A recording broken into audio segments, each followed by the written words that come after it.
17 साल बाद अब वो घड़ी आने वाली है जब मुंबई हमले का मास्टरमाइंड तहव्वुर राणा अमेरिका से भारत की जमीन पर पहुंचने वाला है। यकीन मानिए आप, तहव्वुर राणा का भारत आना हमारे लिए बहुत बड़ी जीत है, क्योंकि राणा आएगा तो पड़ोसी मुल्क पाकिस्तान की आतंकी साजिश में शामिल होने की गवाही देगा। भारत ने पूरी दुनिया को यह संदेश दे दिया है कि चाहे वक्त जरूर लग जाए, लेकिन भारत अपने दुश्मनों को ना तो भूलता है और ना ही छोड़ता है। अपनी जमीन पर उनके गुनाहों का पूरा हिसाब ये नया हिंदुस्तान करता है।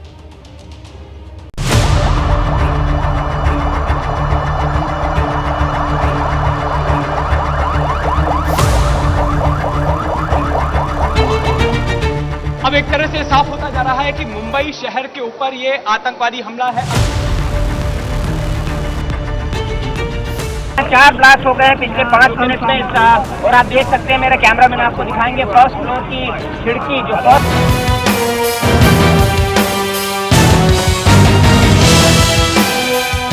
17 साल गुजर गए, लेकिन मुंबई पर आतंकी हमले की खौफनाक तस्वीरें अब तक हर हिंदुस्तानी के जहन में जिंदा है। यह आग आतंकियों की ओर से लगाई गई है। करीब यहाँ पर 3 से 4 आतंकियों के घुसे होने की आशंका जताई जा रही है।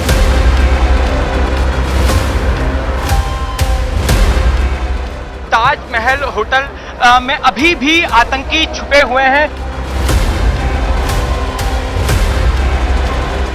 और उनके आगे बैग लटका हुआ था, जो बैग से वो ग्रेनेड निकाल के ग्रेनेड फेंकते थे, और पीछे साइड में और एक बैग लटका हुआ था जिसमें आर्म्स एंड एम्युनिशन थे। मुंबई के आतंकवादी हमले में 166 नागरिकों की मौत हुई थी।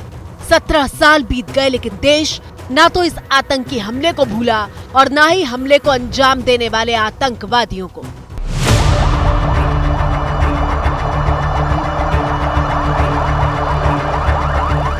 तहव्वुर हुसैन राणा को भारत लाया जा रहा है। इसके बाद एक के बाद एक सभी गुनहगारों का नंबर आने वाला है। 64 साल के तहव्वुर राणा को आखिर हिंदुस्तान आना ही पड़ा। पाकिस्तानी खुफिया एजेंसी ISI के करोड़ों डॉलर भी राणा को भारत आने से रोक नहीं पाए। ISI ने कहते हैं मिलियंस ऑफ डॉलर्स खर्च कर दिए ताकि इसको किसी तरह से हिंदुस्तान ना भेजा जाए। वो सबको मात करके हम उसको फाइनली भारत में ला रहे हैं। आतंकी तहव्वुर हुसैन राणा के भारत आने से देश के सबसे बड़े आतंकी हमले यानी 26/11 हमले के पीड़ितों को तो इंसाफ मिलेगा ही, साथ ही पाकिस्तान के टेरर स्टेट यानी आतंकी देश होने के ताबूत पर आखिरी कील भी ठुक जाएगी। तहव्वुर राणा पाकिस्तान आर्मी में एक डॉक्टर के पद पे था, कैप्टन उसका रैंक था। उसके बाद में वो गया, वहाँ पे जाके वो ISI का प्राइम सोर्स बन गया, और फिर उसने सारी जो लॉजिस्टिक सपोर्ट दी, तो वो पाकिस्तान की ISI और पाकिस्तान की गवर्नमेंट के साथ बहुत क्लोजली ऑपरेट करता था। तो हमारे देश में कौन कौन से स्लीपर सेल मॉड्यूल्स अवेलेबल हैं, अभी और पाकिस्तान की क्या प्लानिंग है, वो मुझे ऐसे इस तरह के व्यक्ति को, जो इस तरह का इतना खतरनाक जो व्यक्ति है, उसको काफ़ी हद तक इन चीज़ों के बारे में जानकारी होगी।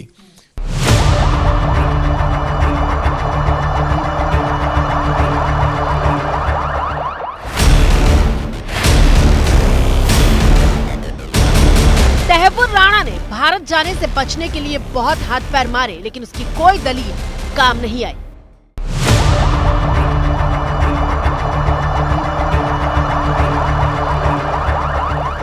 जिस वक्त तहव्वुर राणा की आखिरी अर्जी अमेरिकी सुप्रीम कोर्ट में खारिज हुई थी, उस वक्त भारतीय जांच एजेंसियों की टीम अदालत में ही मौजूद थी।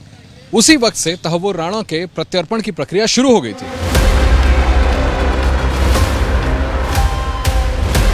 हिंदुस्तान ने बता दिया है कि ये नया भारत है, कोई सॉफ्ट टारगेट नहीं। जो हम पर हमला करेगा, हम उसका जवाब देना जानते हैं। हमला 2008 में हुआ था, लेकिन 2019 में पहली बार अमेरिका से तहव्वुर राणा को भारत प्रत्यर्पित करने की मांग की गई थी।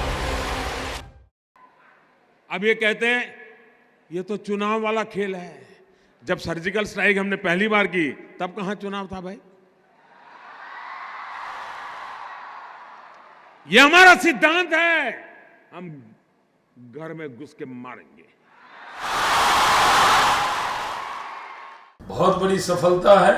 मैं प्रधानमंत्री नरेंद्र मोदी जी की कूटनीति को सलाम करता हूं कि इतने साल बाद तहव्वुर राणा को भारत की धरती पर खींचकर, घसीट कर लाया जा रहा है। ये वही आतंकी है जिसने पूरी प्लानिंग की थी।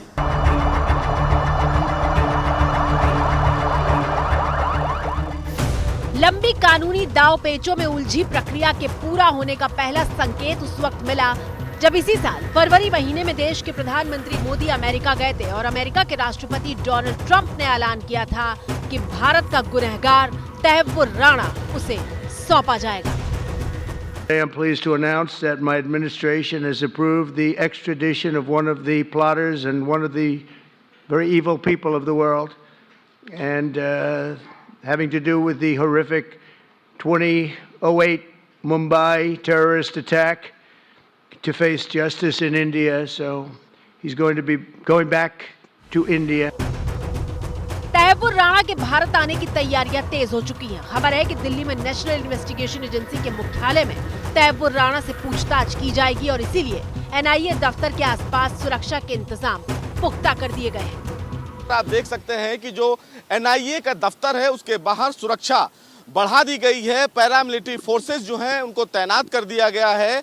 सुरक्षा के मद्देनजर ये एक बड़ा फैसला लिया गया है। आप देख सकते हैं कि जो पैरामिलिट्री फोर्सेस हैं उनके जो सीनियर ऑफिसर्स हैं वो फिलहाल एनआईए दफ्तर हैं। ये है कि भारतीय एजेंसियां जो हैं वो सबसे पहले ऐसी जानकारी मिल रही है सूत्रों से कि तहव्वुर राणा को लेकर सीधे दिल्ली आएंगी और इसीलिए फिलहाल ये सुरक्षा बढ़ाई गई है।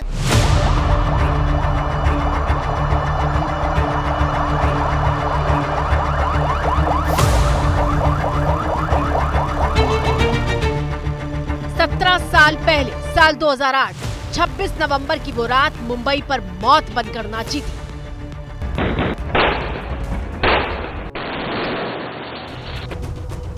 उस रात कैसा खौफ था ये बता रही हैं हमले की चश्मदीद देविका, जो उस वक्त सिर्फ 9 साल की थी और उनके दाहिने पैर में गोली लगी थी।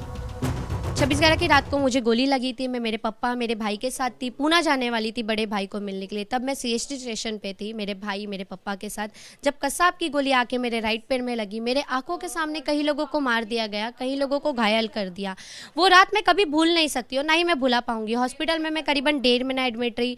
फिर 2009 को 10 जून को जाके कोर्ट में कसाब को आइडेंटिफाई की थी। मेरे पापा ने दोनों आतंकवादी को देखा था और मैंने कसाब को। वो रात मेरे लिए ऐसी है कि मैं उसे अगर मैं भूल गई तो मुझे लगेगा मैंने आतंकवाद को माफ़ कर दिया, जो कि मैं गलती से भी नहीं करना चाहती। इसलिए वो रात मेरे जहन से आज तक नहीं निकली और ना ही कभी निकलेगी। तहव्वुर राणा के भारत आने के बाद उसके साथ क्या होगा और कैसे पाकिस्तान की पोल खुलेगी, ये हम आपको बताएंगे। लेकिन उससे पहले देखिए कि आतंकी तहव्वुर ने कैसे मुंबई हमले की जमीन तैयार की थी। तहव्वुर राणा पाकिस्तान की सेना में डॉक्टर के तौर पर काम कर चुका था। तहव्वुर राणा ही पाकिस्तानी खुफिया एजेंसी आईएसआई और आतंकी डेविड कोलमैन हेडली के बीच की अहम कड़ी था। कि एक्चुअल बंदूक चलाने में ये शामिल नहीं था, लेकिन जो पूरा जो मतलब आप जिसको मास्टरमाइंड कहेंगे, पाकिस्तान गवर्नमेंट पाकिस्तान आईएसआई के साथ मिलकर इसने पूरा ये प्लान रचा। पाकिस्तानी मूल का कनाडाई नागरिक तहव्वुर राणा और डेविड कोलमैन हेडली स्कूल के दोस्त थे। हेडली ने मुंबई में हमले के लिए ताज होटल और कोलाबा के चाबाड हाउस की टारगेट के तौर पर रेकी की थी।